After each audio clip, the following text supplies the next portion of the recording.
Happy Holi అందరికీ. ఎలా ఉన్నారు అందరూ? నేనైతే బాగున్నాను. సో మేమైతే హోలీ కలర్స్ ఇంట్లో హోమ్ మేడ్ చేసాము. క్యారెట్, బీట్రూట్, ఇవన్నీతో కలర్స్, పసుపు, అలా అన్ని కలర్స్తో తయారు చేసాము. మీకు ఎలా తయారు చేయాలి అని తెలుసుకోవాలంటే మీరు డిస్క్రిప్షన్ బాక్స్లో చూడొచ్చు. నా ఛానల్లో ఫుల్ వీడియో కూడా ఉంది.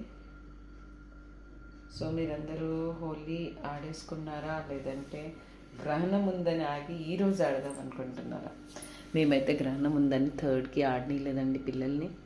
సో ఈరోజు ఆడతారు. చూడండి ఇలా డ్రై అయిందో.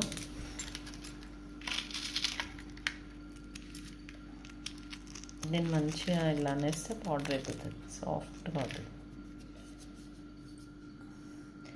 డ్రై అవ్వాలి.